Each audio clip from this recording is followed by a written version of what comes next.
ప్రార్థన చేసుకుందామండి. ప్రార్థన చేసుకుందాం. పరలోకమందున్న మా తండ్రి, మీ ఉన్నతమైన నామానికి మీ ప్రియకుమారుడు యేసుక్రీస్తు ప్రభు వారి ద్వారా కృతజ్ఞతాస్తుతులు చెల్లిస్తా ఉన్నాము తండ్రి. మా తండ్రి వెన్న దేవ, మీ గ్రంథంలో నుంచి కొన్ని విలువైన సంగతులు నేర్చుకోవడానికి ఇంత గొప్పదైన భాగ్యాన్ని మాకు అనుగ్రహించినందుకు మీ స్తోత్రములు దేవ. చెబుతున్నటువంటి నేను నా సొంత ఆలోచనతో కాకుండా లేఖనానుసారంగా మాట్లాడడానికి సమయోచితమైన జ్ఞానాన్ని నాకు అనుగ్రహించండి. మీ పిల్లలు కేవలము వినేవారుగా ఉండి మోసపోక, చెబుతున్నటువంటి మాటలో ఉన్న సత్యాన్ని అర్థం చేసుకునే మనసును ప్రతి ఒక్కరికి అనుగ్రహించి నడిపించమని, ఈ ఆరాధన ముగిసే వరకును కూడా తండ్రి ఎలాంటి అల్లరును ఆటంకమును లేకుండా మీ కృపచేత ప్రేమచేత మమ్మల్ని అందరినీ కూడా ఆదరించి నడిపించమని క్రీస్తు వారి పరిశుద్ధమైన నామములో ఈ ప్రార్థనా విన్నపములన్నీ కూడా అడిగి వేడుకొనుచున్నాము తండ్రి. ఆమేన్. క్రీస్తునందు చేరవచ్చినటువంటి ప్రియులైన దేవుని పిల్లలందరికీ యేసుక్రీస్తు వారి పరిశుద్ధమైన నామములో నా ప్రత్యేకమైన వందనాలు తెలియజేస్తా ఉన్నాను. అలాగే ఇంత మంచి సమయాన్ని మనకు అనుగ్రహించి తన విలువైన సంగతులు నేర్చుకోవడానికి గొప్ప సమయాన్ని మనకిచ్చినటువంటి తండ్రి అయినటువంటి దేవునికి, ప్రభు అయిన క్రీస్తు వారి పేరట నా కృతజ్ఞతాస్తుతులు చెల్లిస్తూ ఉన్నాను. ప్రియులారా, పరిశుద్ధ గ్రంథంలో నుంచి కొన్ని విలువైన సంగతులు మనం తెలుసుకుందాం. మనం ముందుగా వాక్యపట్నంగా 100వ కీర్తన మనం చదువుకున్నాం. అందులో 3వ వచనంలో 100వ కీర్తన 3వ వచనంలో ఒక ప్రాముఖ్యమైనటువంటి సంగతిని అక్కడ కీర్తనకారుడు మాట్లాడడం జరుగుతూ ఉంది. యెహోవాయే దేవుడని తెలుసుకొనుడి, ఆయనే మనలను పుట్టించెను. చాలండి. దేవుడు మన జన్మకు కారకుడు, మనందరికీ తండ్రి, మనము ఆయన పిల్లలము అనేటటువంటి పదాలు మనకి ఇక్కడ కనపడతా ఉన్నాయి. జాగ్రత్తగా మీరు ఆలోచన చేయగలిగితే ప్రియమైన దేవుని వారలారా, పిల్లలకు తండ్రి మనసు తెలుసా తెలియదా? అమ్మా, ఇప్పుడు నా తండ్రి మనసు ఏంటో, నా తండ్రి ఆలోచన ఏంటో, నా తండ్రి ఉద్దేశం ఏంటో ఒక కొడుకుగా నాకు తెలుసు అంటారా, తెలియదంటారా? ఇప్పుడు నా పిల్లలు ఉన్నారు, నా మనసు ఏంటో, నా ఆలోచన ఏంటో, నా భావజాలాలు ఏంటో నా పిల్లలకు తెలుసు అంటారా? ఈ కుటుంబ వ్యవస్థలో ఈ భూమి మీద అతి కొద్ది కాలం ఉండిపోతున్నటువంటి ఒకరి తత్వం ఒకరికి అర్థమవుతున్నప్పుడు, పరలోకమందున్నటువంటి తండ్రికి పిల్లలుగా పిలువబడుతున్న వారికి మరి పరలోకపు తండ్రి మనసు అర్థమైందంటారా? మీరు ఆలోచించండి. ఈ లోకంలో బ్రతుకుతున్న వారి యొక్క మనసులోని ఉద్దేశాలు ఎరిగి, అంటే వారు చెప్పేదానిని బట్టి, వారు చేసేదానిని బట్టి, వారి తత్వాన్ని బట్టి మనం గుర్తించి, ఇదిగో ఈ మనిషికి నచ్చనివి మనం చేస్తే అతని మనసు బాధపడుతుంది, ఇదిగో నా భార్యకు నచ్చనివి నేను చేస్తే తన మనసును నేను గాయపరిచిన వాడిని అవుతాను అని ఒక భర్త ఆలోచిస్తున్నాడు, ఒక భార్య ఆలోచిస్తుంది. ఇదిగో తల్లిదండ్రులకు నచ్చనివి మేము చేస్తే మా తల్లిదండ్రుల మనసులు బాధపడతాయి, నొప్పించిన వారు అవుతామని పిల్లలు అనుకుంటున్నారు. ఈరోజు కుటుంబ వ్యవస్థలో జరుగుతున్నటువంటి పరిస్థితులను మనం చూస్తే, ఒకరి మనసు ఒకరు దెబ్బతినకుండా ఉండటం కొరకే ఒకరికొకరు లోబడుతూ, ఒకరి మాటకొకరు విధేయత కలిగి బ్రతుకుతున్నట్టుగా మనకు కనపడతా ఉంది నేటి సమాజంలో కొందరిలో. కానీ దేవుని పిల్లలుగా పిలువబడుతున్న వారు, దేవుని మందిరానికి వస్తున్నటువంటి వారు మాత్రం, మరి నేను దేవుడు చెప్పినవి మాత్రమే నేను చేయాలి, దేవుడు చెప్పనివి చేస్తే దేవుని మనసు బాధపడుతుంది, దేవుని మనసు దెబ్బతింటుంది, దేవుని మనసును నొప్పించిన వాడిని అవుతాను, కనుక దేవుడు వద్దన్నవి నేను చేయకూడదు, దేవుడు దూరం పెట్టమన్నవి నేను పెట్టాలి, దేవుడు దూరంగా ఉండమన్న వాటికి నేను దూరంగా ఉండాలి, దేవుడు మాట్లాడవద్దన్నవి నేను మాట్లాడకూడదు అన్న ఆలోచన, అవగాహన ఈరోజు ఆత్మీయులకు ఉందా? ఒకసారి మీరు ఆలోచన చేసుకోవాల్సినటువంటి అవసరత ఉందని దేవుని పిల్లలుగా మీకు తెలియపరుస్తా ఉన్నాను. కనుక ప్రియులారా, మరి దేవుని మనసు బాధ పెట్టుట విశ్వాసులకు తగునా? ఒకసారి మీరు ఆలోచించండి. మరి దేవుని మనసు ఎలా బాధపడుతుంది, ఏం చేస్తే దేవుని మనసు నొచ్చుకుంటుంది అనేది మనం చూడగలిగితే ప్రియులారా, ప్రారంభ మనుషుల దగ్గరికి వెళ్దాం. మనం ప్రారంభము ఆదికాండం 6వ అధ్యాయం 6వ వచనంలో తాను భూమి మీద నరులను చేసినందుకు యెహోవా సంతాపము నొంది తన హృదయములో నొచ్చుకొనెను. ఏమండి, ఆనాడున్నటువంటి పిల్లల వల్ల దేవుని మనసు బాధపడిందా లేదా? మీరు ఆలోచించండి. దేవుని మనసు బాధపడే అంతగా ఆనాడున్నటువంటి పిల్లలు ఏం చేశారని దేవుని మనసు నొచ్చుకున్నది, దేవుని మనసు బాధపడింది, దేవుడు తన హృదయంలో నొచ్చుకున్నాడు. మీరు ఆలోచించండి ప్రియులారా, ఆనాడు ఏం చేశారని దేవుడు తన హృదయంలో నొచ్చుకున్నాడు అనంటే 5వ వచనంలో చాలా స్పష్టతనిచ్చిందండి గ్రంథం. చెడుతనం అంటున్నాడండి. అంటే తన పిల్లలైనటువంటి వారు చెడు పనులు చేస్తే, చెడ్డ పనులు చేస్తే, పాపం చేస్తే పరలోకమందున్నటువంటి తండ్రి బాధపడతాడన్నమాట. ఈరోజు నీ పిల్లలు నీకు నచ్చినటువంటి పనులు చేయకపోతే ఈ సమాజంలో ఎలాగైతే నీకు చెడ్డ పేరు వస్తుందో, ఈ సమాజంలో తన పిల్లలుగా బ్రతుకుతున్నటువంటి విశ్వాసులంతా దేవుడు చెప్పనివి, దేవుడు వద్దన్నవి చేస్తే కూడా దేవుని మనసు అలాగే బాధపడుతుంది. ప్రియులారా, మీరు ఆలోచించాలి ఈ విషయాలు. అందుకే తన హృదయంలో నొచ్చుకున్నాడు పరలోకమందున్నటువంటి తండ్రి. ఎందుకు నొచ్చుకున్నాడంటే బైబిల్ ఇస్తున్నటువంటి ఆన్సర్, తన పిల్లలు చెడిపోయారు, తన పిల్లలు పాపానికి బానిసలైపోయారు. పరిశుద్ధుడైనటువంటి తండ్రికి జన్మించినటువంటి పిల్లలంతా పాపులుగా మారిపోయి పతనవస్థలోనికి జారిపోతున్నటువంటి పరిస్థితులు కనపడుతున్నాయి. దేవుని మనసు అర్థం కాక, దేవుని మనసు ఎరగక, దేవుని మనసును గాయపరిచేటటువంటి పరిస్థితులు ఆనాడు నోవాహు గారి కాలంలో మనకు కనపడతా ఉన్నాయి. కనుక ప్రియులారా, నిజంగా అసలు ఎవరికి తెలుసు దేవుని మనసు? రోమీయులకు రాసిన పత్రిక చూద్దాం ఒకసారి.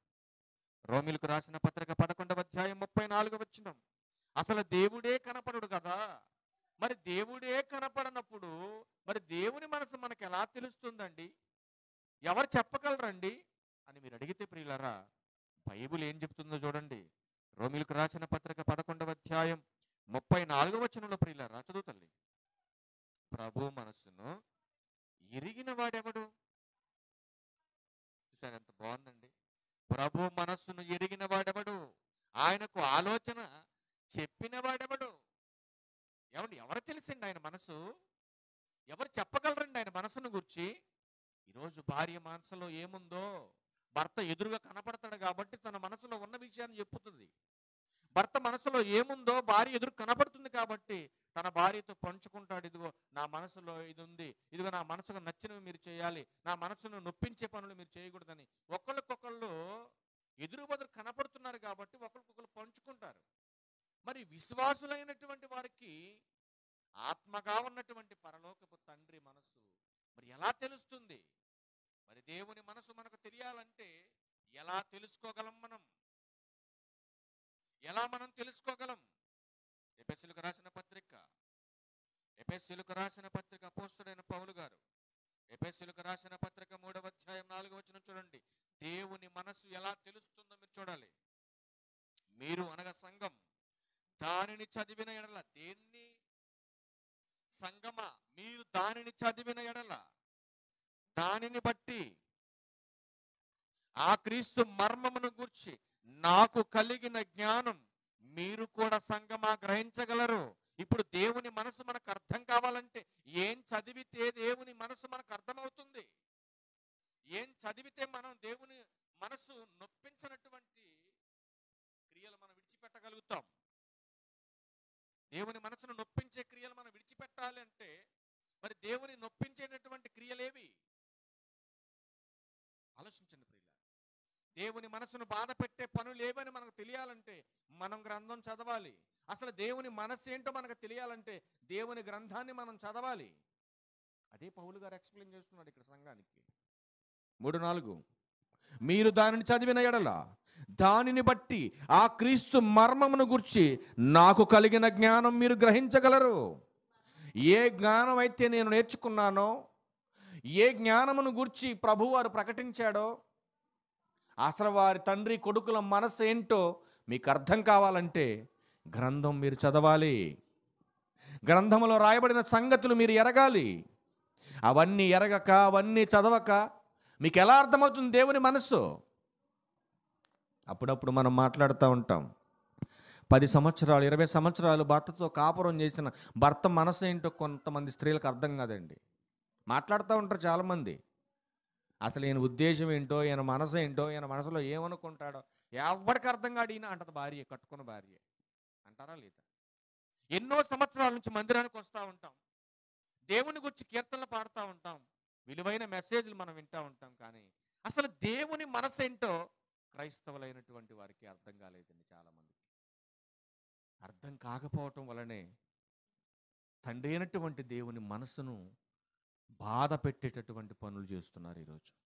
అందుకే పరిశుద్ధ గ్రంథంలో చాలా ప్రాముఖ్యమైనటువంటి సంగతి చెప్పాడండి.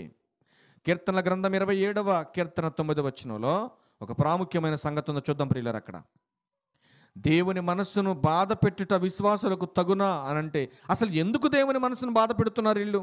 ఎందుకంటే దేవుని మనసేంటో, దేవుని ఉద్దేశం ఏంటో ఈ సమాజానికి అర్థం కాలేదు ప్రియులారా. అందుకే దేవుని మనసును బాధ పెడుతుంది క్రైస్తవ్యం. కీర్తన గ్రంథం 27వ కీర్తన 9వ వచనం, నీ ముఖమును నాకు దాచకము, నీ కోపం చేత నీ సేవకుని తోలివేయకము, నాకు సహాయుడవు నీవే, రక్షణకర్తవగు నా దేవా, నన్ను దిగనాడకము, నన్ను విడవకము. ఎందుకు దేవుడు దాచుకుంటున్నాడు ముఖాన్ని? ఎందుకంటే ఆయన మనస్సును నొప్పించావు నువ్వు, ఆయన మనసును బాధ పెట్టావు నువ్వు. ఎందుకు నువ్వు పిలిస్తే నీ భర్త పలకట్లేదు? ఎందుకు నీ భర్త నీ ముఖం సాటేసుకుంటున్నాడు? ఎందుకంటే ఆయన చెప్పిన మాట నువ్వు వినలేదు కనుక, ఆయన మనసును నొప్పించావు కనుక నీ భర్త నీకు ముఖం సాటేస్తున్నాడు, నీ భార్య నీ ముఖం సాటేస్తుంది.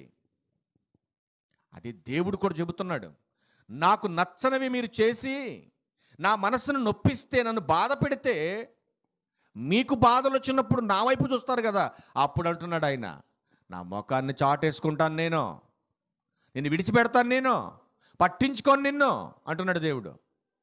అందుకే భక్తుడు చాలా క్లియర్గా మాట్లాడుతున్నాడండి. ఏమంటున్నాడు? నీ ముఖమును నాకు దాచకము తండ్రి. కోప్పడకు. దేవునికి నచ్చనివి మనం చేస్తే దేవుడు తన ముఖాన్ని దాచుకుంటాడు. నీ మీద కోప్పడతాడు ఆయన, నీకు రక్షణ ఇవ్వడు, నీకు సహాయం చేయడు, నీ కష్టాలు కన్నీళ్ళు బాధలు వస్తే ఆయన పట్టించుకోడు. మరి దేవునికి నచ్చినవి, దేవుణ్ణి సంతోషపరిచేవి మనం చేయాలి. కానీ ఏం చేస్తున్నారు ఈరోజు సమాజంలో? చూద్దాం, మరికొన్ని మాటలు చూద్దాం. కీర్తనల గ్రంథం 4వ అధ్యాయం 2వ వచనం చూడండి. కీర్తనల గ్రంథం, నరులారా ఎంతకాలము నా గౌరవమును అవమానంగా మార్చెదరు. ఏం చేస్తున్నారంట తన పిల్లలు? ఏమండి, ఏం చేస్తానంటే పిల్లలు తన గౌరవాన్ని అవమానంగా మార్చేశారు. ఏంటండి దేవుని గౌరవాన్ని అవమానంగా మార్చడం అంటే? ఎలా మార్చారు వీళ్ళు? చూస్తారు ఒకసారి ఆ మాట ఎలా మార్చారో. 106వ కీర్తన దగ్గరికి వెళ్ళండి. తన గౌరవాన్ని అవమానకరంగా ఎలా మార్చారో ఒకసారి మీరు చూడాలి, చరిత్రలో ఏం జరిగిందో. 106వ కీర్తన 19వ వచనం 20వ వచనం చూడండి. హోరేబులో వారు దూడను చేయించుకొనిరి, పోత పోసిన విగ్రహమునకు నమస్కారము చేసిరి, తమ మహిమాస్పదమును గడ్డిమేయు ఎద్దు రూపమునకు మార్చిరి. ఇప్పుడు చెప్పండి, దేవుడంటే ఎవరు? దేవుడంటే ఎవరండి? దేవుడంటే ఎవరు? ఒక చెట్టు కాదు, ఒక రాయి కాదు, ఒక బొమ్మ కాదు.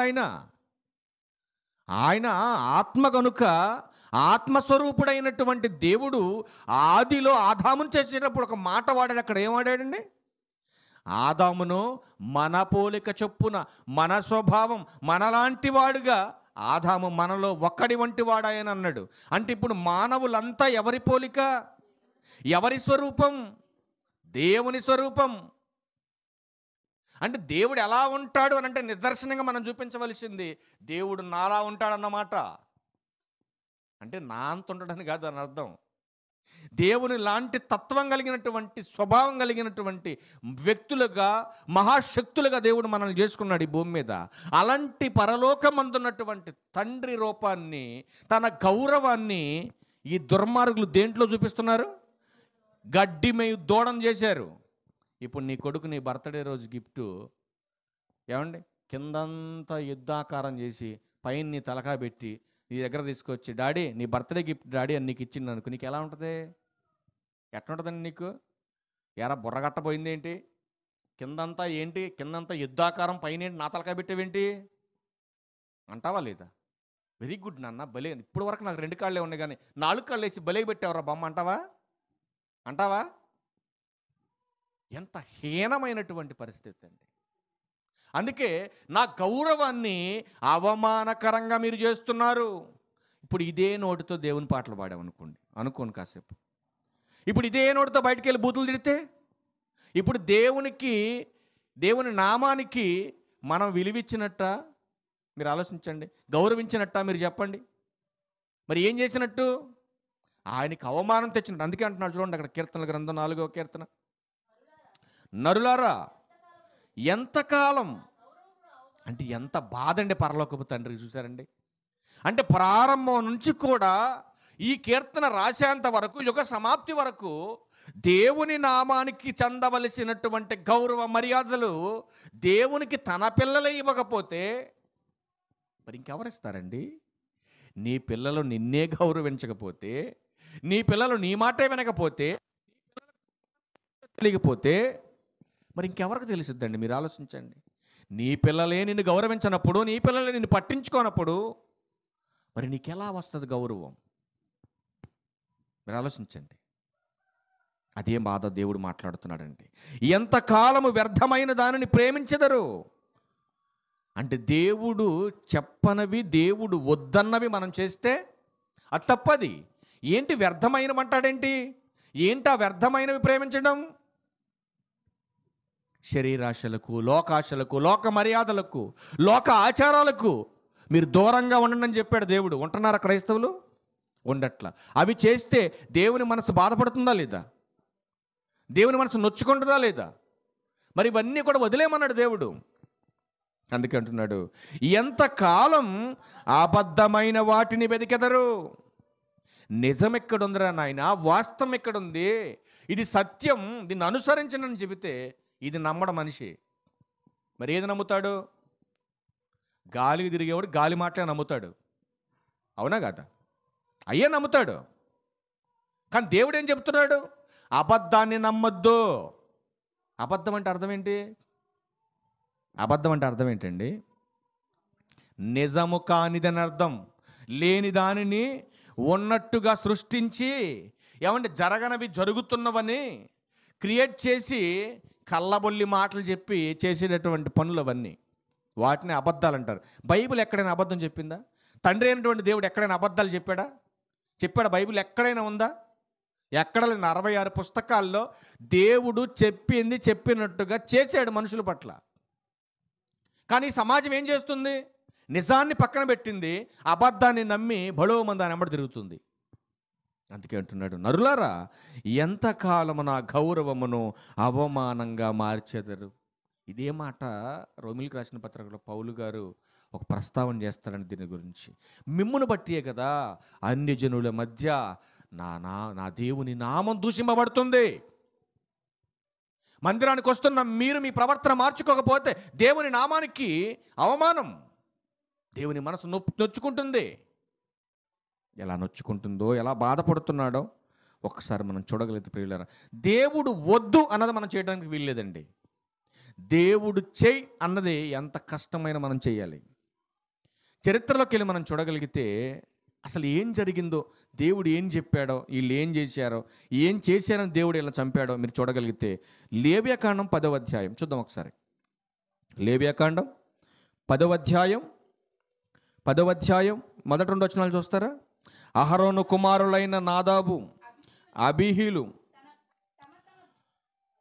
తమ తమ ధూపార్తులను తీసుకొని వాటిలో నిప్పులుంచి వాటి మీద ధూపద్రవ్యము వేసి యెహోవా తమకు ఆజ్ఞాపింపని వేరొక అగ్ని ఆయన సన్నిధికి తేగ. జాగ్రత్తగా కంట్రోల్ చేసుకోవాలి ఈ మాట మీరు.